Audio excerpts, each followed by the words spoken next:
Okay, what are the national population policy 2000 tells us, and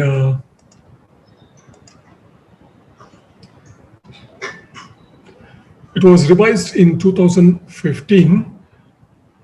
We'll go into some important points in this national population policy. Okay, the first one is school education up to age of 14 to be made free and mandatory.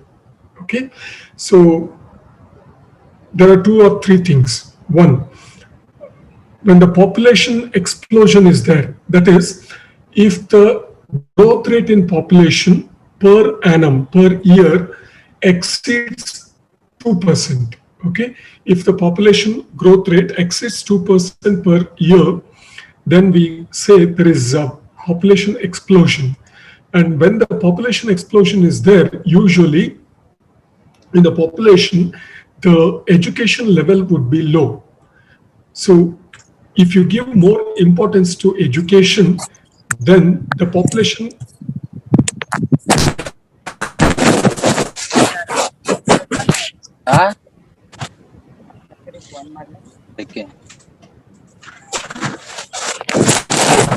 by the disturbance. Chaitanyam, off your mic. Okay, so when the education level improves, okay, the people, they tend to have less children, and when education is made compulsory up to a certain age, then child marriage and early marriages will be reduced. So school education up to age of 14 to be made free and mandatory. National Education Policy 2020, the recent one, a lot of debate is going on about the National Education Policy. It says ensure inclusive and equitable quality education and promote lifelong learning opportunities for all by 2030. Okay. Then, second aspect, important aspect is the National Population Policy aims to curb IMR, that is infant mortality rate, very young children dying, okay, infant mortality rate to less than 30 per 1,000 live births. But fortunately, in 2016, the IMR, infant mortality rate, was 33.31, but by 2019, it had come down to 28.3. That means for every 1,000 births in the country, the infant mortality came down to 28.3. The aim was 30 per 1,000. Okay, we have achieved it.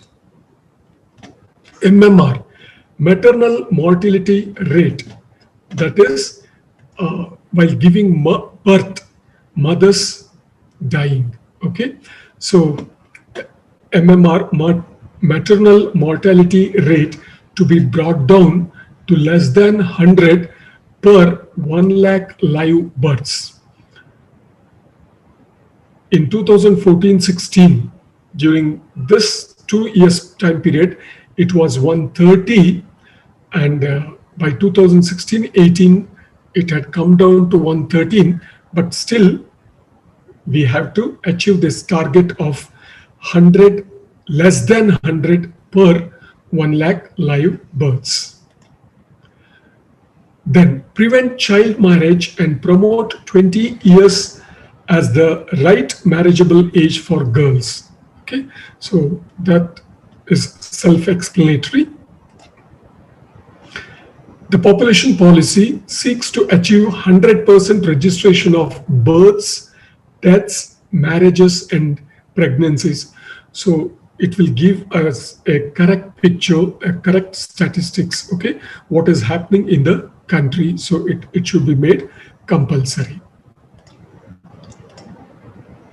Then preventing and controlling all communicable diseases. Yes. So the problem would be lessened. integrate Indian systems of medicine, Ayush, okay, integrate Indian system of medicine to provide reproductive and child health services by reaching out to households. So, in all the corners of the country, in each and every village in the country, we don't have the allopathy, and in many places, the local medicines are or local systems are very popular. So, integrate Indian systems of medicine with the allopathy to provide reproductive and child health services by reaching out to households. So ಈ ಆಶಾ ಕಾರ್ಯಕರ್ತೆಯರು ಎಲ್ಲ ಈ ತರ ಕೆಲಸಗಳು ಮಾಡ್ತಾ ಇದ್ದಾರೆ. Then integrate all related social sector programs so that complete family welfare and health can be taken care of and properly maintained. Okay, so don't go like if there is a bus and you want the bus to move ahead, move forward, then all the people who want the bus to move forward should push the bus in the same direction. If the people they stand surrounding the bus, all around the bus, and each one tries to push, the bus will not move anywhere. Similarly, so all the social sector programs, they have to be integrated. ಎಲ್ಲರೂ ಒಟ್ಟಿಗೆ ಸೇರಿ ಕೆಲಸ ಮಾಡಿದ್ರೆ ಚೆನ್ನಾಗುತ್ತೆ. ಒಬ್ಬೊಬ್ಬರು ಒಂದೊಂದು ದಿಕ್ಕಿನಲ್ಲಿ ಕೆಲಸ ಮಾಡ್ತಾ ಇದ್ರೆ we can't achieve the goals. Okay, then it emphasizes the role of Ayurveda, yoga, Unani. Okay, Unani is a medicine system basically from Greece. Greekರು follow ಮಾಡ್ತಾ ಇದ್ದಿದ್ದು. Okay, Unani, but it came to India and it is being followed here. Okay, yoga, Unani, Siddha, especially in South India. Siddha Aushadhi, Siddha, and those who give medicine, they are called Siddharu. Okay, and homeopathy. Homeopathy is European. Okay, so but now it is become part of our medicine system. So Ayurveda, yoga, Unani, Siddha, and homeopathy. So they have to be integrated into our system, medicine system, to serve the goals of public health. And central government is giving a lot of importance to Ayush these days. Then programs on population control. One is NRHM, National Rural Health Mission. Okay, NRHM stands for National Rural Health Mission. It was launched in 2005, and the objective is establishing a fully functional community-owned, decentralized health delivery system. So water, sanitation, education, nutrition, social and gender equality, they're all part of the National Rural Health Mission. It is not directly only population control. So for that, to have a healthy population is very important. So water, sanitation, education, nutrition, social and gender equality, they play a major role in that. Then IUCD, that is intrauterine contraceptive devices, like women using the copper T, okay, to prevent getting pregnant. Then minilap tubectomy, that is female sterilization, so that they will not be bearing children anymore.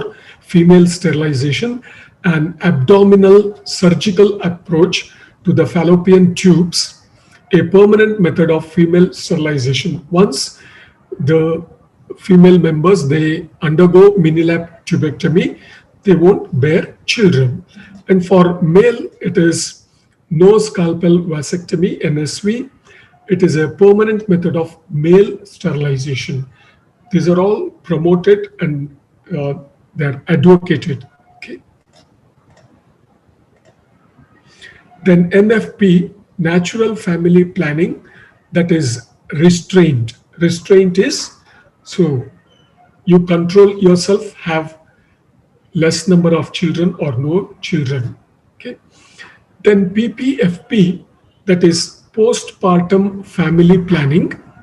Here it focuses on the prevention of unintended and closely spaced pregnancies through the first 12 months following childbirth.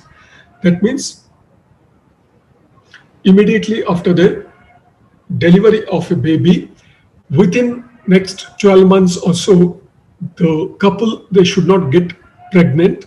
So this postpartum family planning is advocated. Then PPIUCD, postpartum intrauterine contraceptive devices. So follow the contraceptive, use the contraceptive devices so that the pregnancy is delayed. Then Prerana strategy. So it is a monetary incentive strategy aimed at pushing up the age of marriage of girls and delay the birth of the first child. So here, provide a monetary incentive. Okay, so monetary incentive, give money which acts as an incentive for pushing up the age of marriage of girls and delay the birth of first child. So let they get married very late. Very late means not 30 years, 40 years, and so on. So not within 20 years, 21 years. Okay, so delay the or postpone the age of marriage and delay the birth of the first child. Marriage 19 years, the first child birth after 20. This is not after 21 years after marriage. No, 19 years is the minimum marriage age, and 21 years is the minimum age to give birth to the first child. Second child, suppose a lady gives birth at the age of 21 years, for the next 36 months, that is for the next 3 years, there should not be any pregnancy, there should not be any childbirth. Okay. For this purpose, Janasankhya Sthirata Kosh, okay, Janasankhya Sthirata Kosh, or the National Population Stabilization Fund, has been set up to provide the monetary incentive. We'll look into it in the next slide.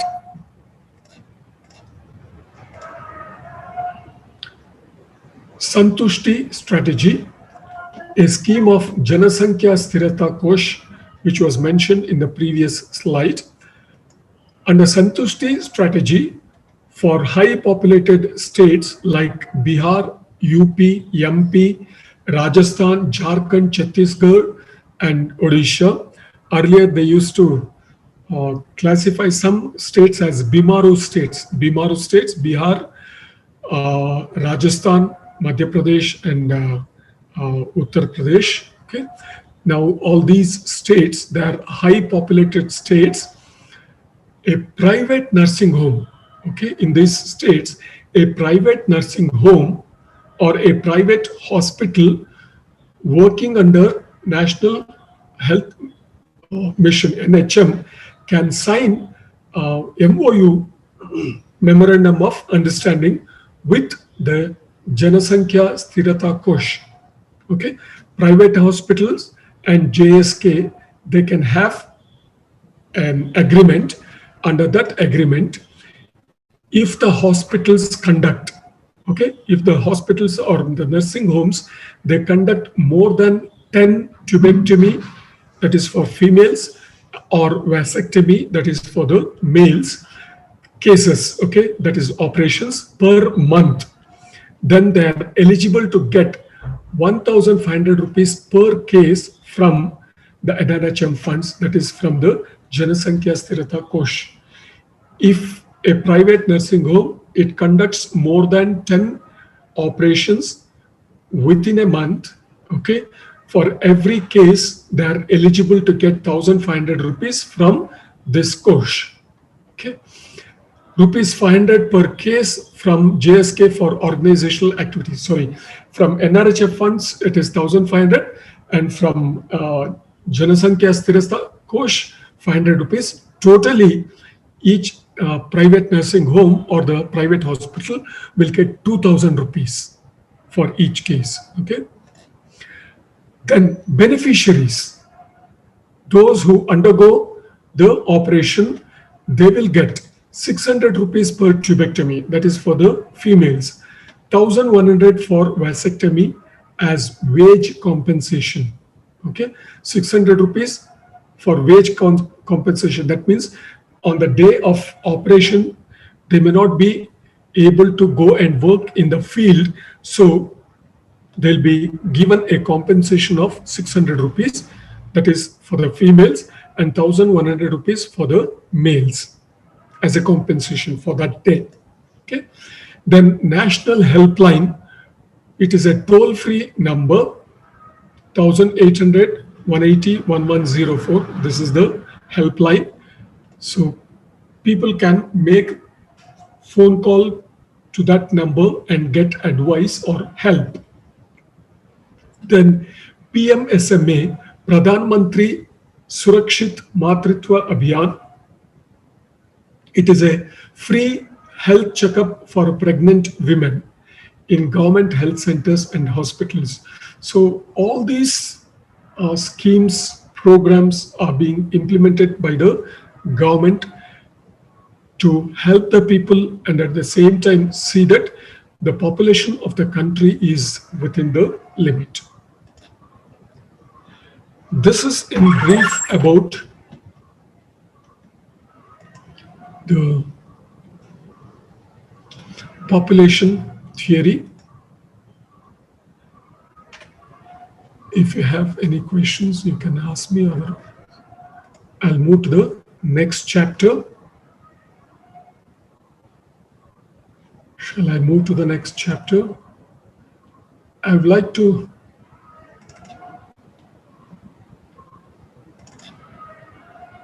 talk something about money.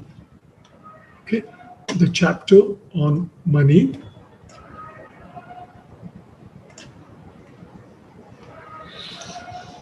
What is money?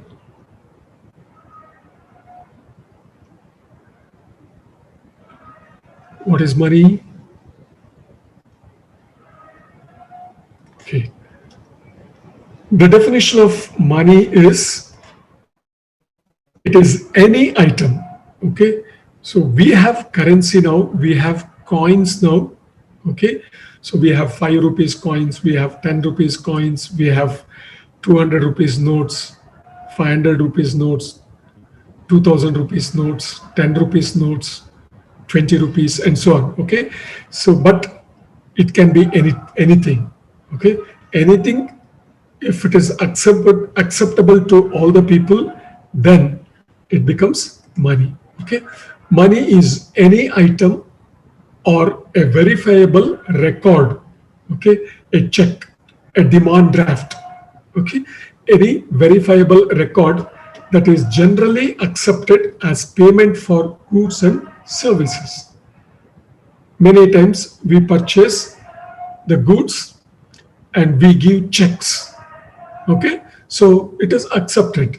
So generally accepted as payment for goods and services and repayment of debts.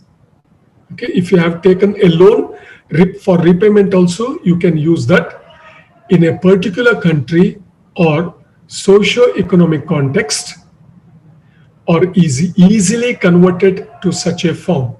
Okay. Suppose it is a check. Somebody may refuse it, but it can be easily converted into cash. You deposit that check in the bank, they will give you money. So, which can be easily converted to such a form. That is money. Now, if you look into the evolution of money, then to start with, it was barter exchange, exchanging commodity for commodity, goods for goods, barter exchange.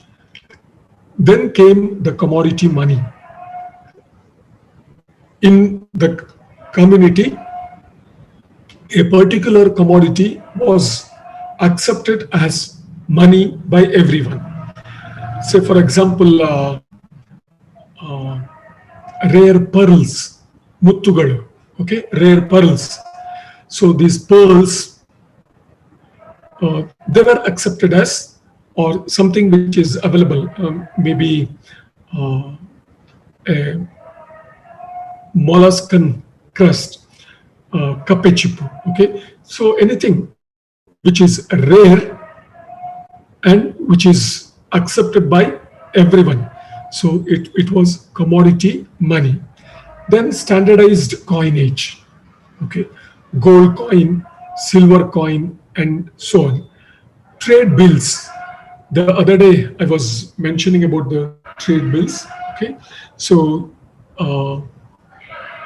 suppose you are doing business and you have sold some commodity, you have produced something and you have sold it to another person whose name I see here, Bhaskar, okay, or Bhanu Kumar, okay.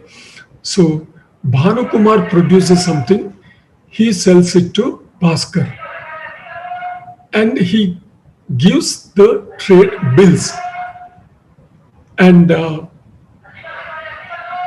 Bhaskar says, okay, I'll make the payment, but I need 1 month time. Then Bhanu Kumar wants the money immediately to continue production. So he may approach the bank and get the money. Then bank will collect the dues from Bhaskar in 1 month time. So trade bills are also a form of money now. Trade bills of exchange, okay. Bank notes, we have all the currency notes now. And then cryptocurrency. Of late, we hear a lot about bitcoins, right? Yes. Cryptocurrency, bitcoins, okay. So I'll take it up later on, the cryptocurrencies. Barter system of exchange, we'll start with. Barter is a system of exchange where goods or services are directly exchanged for other goods or services without using money. Okay, there is no question of money there, and the money had not evolved then. So people used to exchange goods for other goods, but there were many problems associated with. What were the problems? Inconvenience or the problems of barter exchange. One is lack of double coincidence of wants. I have, say, oranges and I need apples. Okay, and Devendra Dhanasena, he has apples, but he doesn't want oranges. He is ready to exchange apples for something else. He needs, say, wheat. He needs wheat. He is ready to give apples. I need apples, but I don't have wheat. I have only oranges. So lack of double coincidence. Okay, that was a problem. Then lack of common measure of value. 1 kg of wheat is not equal to 1 kg of apples. So common measure of value, again, it had to depend on the bargain. Okay, so there was no common measure of value. Lack of standard of deferred payment. Deferred is postponed. Okay, you give me something today, I'll make the payment after 1 month, after 1 week. Okay, so that is deferred payment, postponed. I'll make the payment after some time. Problem of borrowing and lending. So postponed payment is borrowing and lending. Problem of contracts which involve future payments. That was a problem when it was barter exchange. Then difficulty in storing wealth or storing the purchasing power. What it means? Suppose I have apples. It is valuable, but can I store it for a long time? No, I have to dispose it off because apples, they get spoiled, they get rotten. Okay, so there was difficulty in storing the wealth. When I get the fruits, I have to sell it, purchase something else, but I cannot store it for a long time. Even if it can be stored, it was very costly, and of course, there would be deterioration in the quality of the uh, whatever valuable thing that we had. Indivisibility of goods. Now, I have a cow. I need one bag of or 5 bags of rice and 5 bags of wheat. Okay, one cow is equal to 5 bags of rice and 5 bags of wheat. I want to sell cow and purchase rice as well as wheat, but wheat is with Chetana and rice is with Bhumika. Okay. Now, can I cut the cow into 2 parts, give one half of cow to Chetana and one half of cow to Bhumika and get rice and wheat? No. Indivisibility of goods. You cannot, many times it is not possible to divide the goods. Okay. Other forms of money, we'll look into each one of them. Commodity money. Commodity money is money whose value comes from a commodity of which it is made. Okay, so here it is the intrinsic value, the value of the commodity itself is important in case of commodity money. If the community feels, if the people feel that the commodity that they use is of value, then it will be accepted as money. Then commodity money consists of objects that have value in themselves, as I mentioned earlier, intrinsic value within themselves, in themselves, okay, value in themselves, as well as value in their use as money. Suppose I some commodity, okay, a log of wood, teak wood or rose wood. Okay, so if I take that as the money, some people they'll be ready to accept it because it has value. Standard coinage, a money system in which the value of the coins produced is the same as the value of the metal. Earlier, there used to be gold coins, silver coins, and copper coins. Okay, in those days, other coins like aluminum and other coins were not accepted. Gold and silver, they were readily accepted because even if they are not used as coins, they have their own value. The intrinsic value would be there. So intrinsic value equal to its face value. Okay, if you give one rupee worth, okay, silver coin, even if you convert that into just metal, it will have 1 rupee worth. Okay, so that is intrinsic value is equal to its face value. Face value is the value that is printed on the coin. Okay, and the intrinsic value, the value of the metal as such. Banknote, paper currency of a country issued by its central bank. In India, it is the Reserve Bank of India, also called as currency note. Trade bills of exchange, a written unconditional order by one party he is the drawer. Okay, one who gives the bills is the drawer to another who takes it, who accepts it. Okay, the drawee to pay a certain sum is amount, either immediately. If the amount is paid immediately, then it is called as a sight bill. This trade bill is referred to as sight bill if the payment is to be done immediately or on a fixed date in the future. Okay, it is called a term bill. So a trade bill it becomes sight bill if the money has to be paid immediately. A trade bill is termed as term bill if the payment has to be done on a fixed date in the future for a payment of goods and services or services received.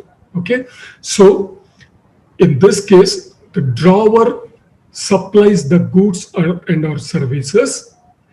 Drawee receives the goods and or services. So drawer, he gives the bill. Drawee, okay, drawee, he accepts the bills, and drawee makes the payment to the drawer. Simple. Okay. The drawee accepts the bill by signing it, thus converting it into a post-dated check. When the drawee who has to make the payment, who has received the goods, he signs and takes the bill, it becomes like a post-dated check. That means payment has to be done in the future, and a binding contract. That means he has to make the payment. It is binding. Drawee, this party pays the amount stated on the bill of exchange to the payee. Drawer, this party requires drawee to pay the third party, so that drawer receives the payment. Now coming to cryptocurrency.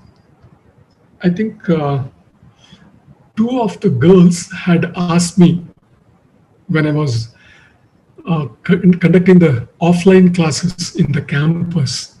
After the class, two of the girls, they came and asked me to explain cryptocurrency. I'll tell you in brief.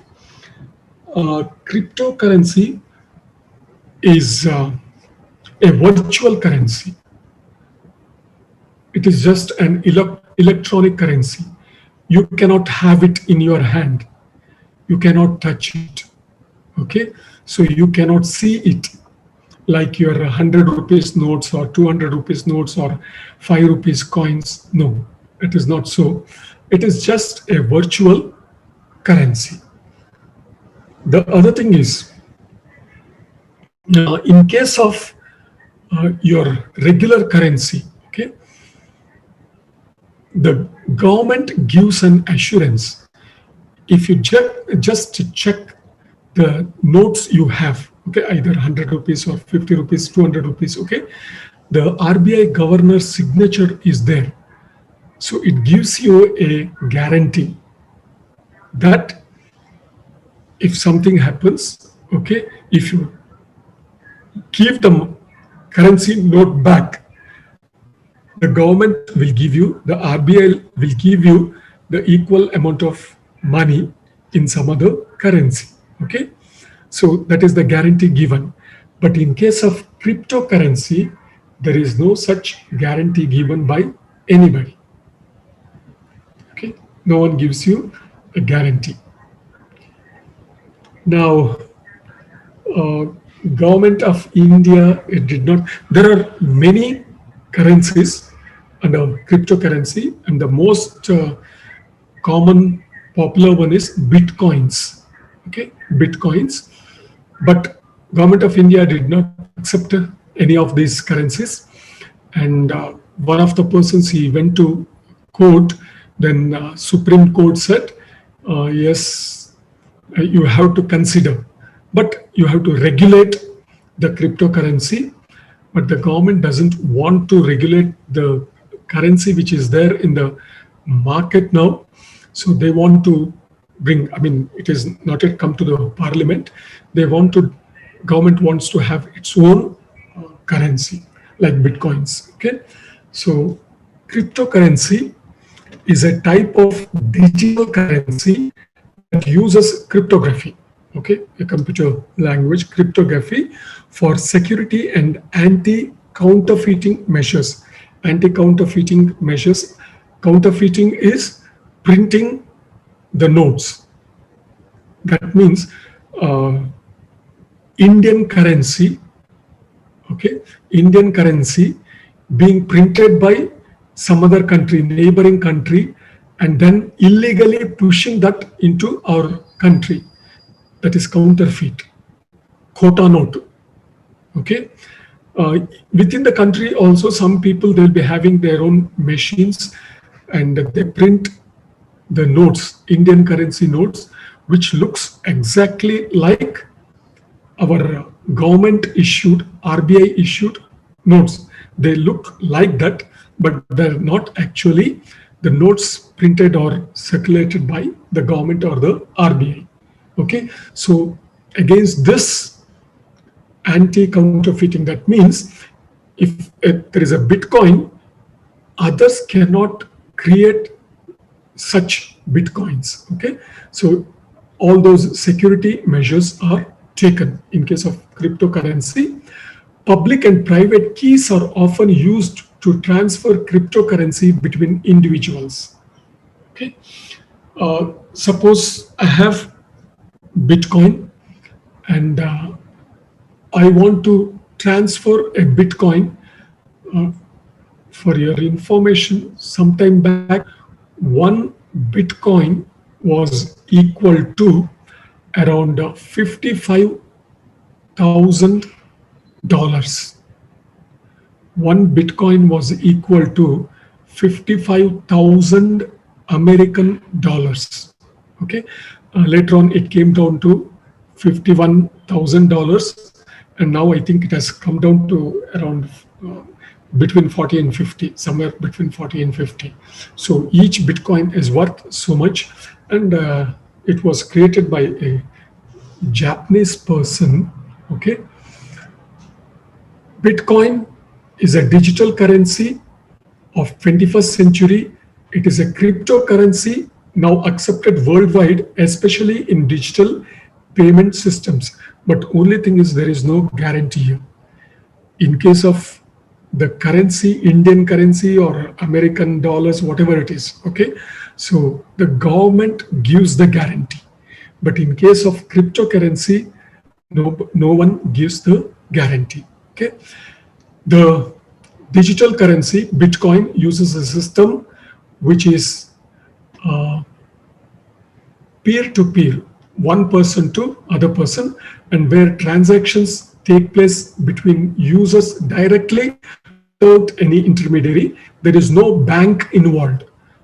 But in the regular transaction we have, okay, if I have to transfer 10,000 rupees to, I see the name Chandrasekhar BA here, okay, I have to transfer 10,000 rupees to Chandrasekhar. Then when I transfer, the intermediary is the bank. Suppose I have an account, SB account in Canara Bank, and I have to transfer 10,000 rupees to Chandrasekhar BA, then I have to do it through Canara Bank. Okay, so there is an intermediary. But in case of Bitcoins, in case of cryptocurrency, there is no intermediary. And here we have come across two other words: private keys, public keys, and private keys are often used to transfer cryptocurrency. It is like public currency is like, to give you the similarity, like our email ID. Okay, email ID, and all of you know my email ID, phshrikantmurthy@gmail.com. So it is a public key. Private key is the password that I have. Okay, password is known only to me. not all. But the public key, that is my email ID, is known to all of you. So to operate this cryptocurrency, this Bitcoin, okay, so there are public keys which everyone knows, and also private keys. Everyone means those who are in that group, okay, and private keys only that particular individual he knows and he can use. Okay. These transactions are verified by network nodes and recorded in a public distributed ledger called as blockchain. Okay, in the banks earlier, maybe 10 years ago, there used to be ledgers, very thick books where each transaction, suppose if I withdraw 100 rupees today from my bank account, the same evening, the clerk there, bank clerk, he would make the entry in the ledger book saying that Shivakantha Murthy has withdrawn 100 rupees today. Okay, putting the date, they would make the entry. Similarly, today it is done in the computers. Similarly, in case of cryptocurrency, there are blockchains. Blockchains are like your ledgers, the books of accounts. Okay, so all your transactions are, they're recorded in the blockchains. Bitcoin was first invented by Satoshi Nakamoto as an open source technology released in 2009. He was a Japanese person, okay? Satoshi Nakamoto. Now, I'll try to show you a video which explains how this blockchain works, okay? So, if you have any question on this, I'll try to answer, then I'll go to that video, I'll try that. Okay. Sir, Yeah, excuse me, sir. yeah. Sir, there is no bank involved in the transaction, no, sir. No, no, Then no. who will maintain that blockchain, sir? No, that is the system maintains it. Okay, there is no bank. There is no intermediary there. There is no bank. Which system, Yeah. which system maintains, sir, that? That I'll try to show the video. I think it will help you. Okay.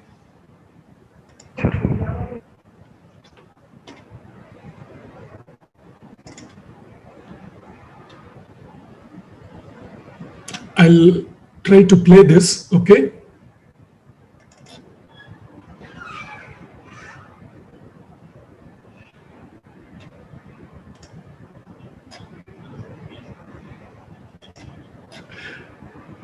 Is it audible? No, sir. Could you hear? No, I have stopped it now. No.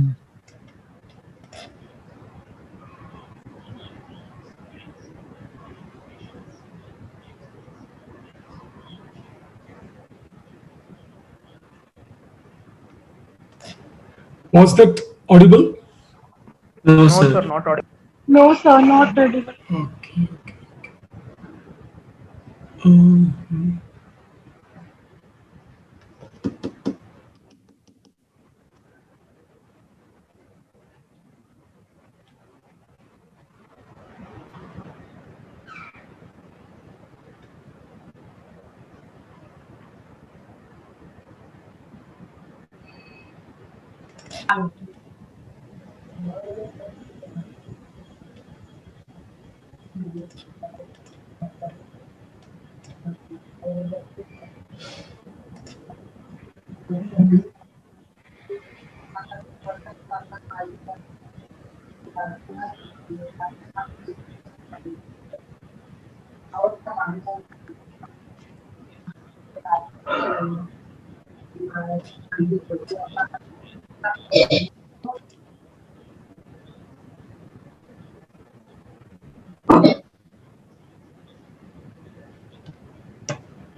So you can turn on camera. The keen vector has sent a message. What it means? It was not audible.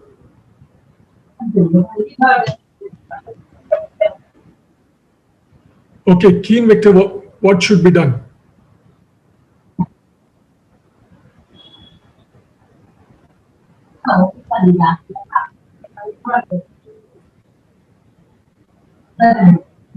Okay. So,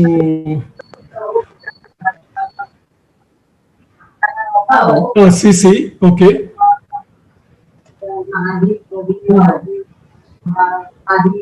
Okay.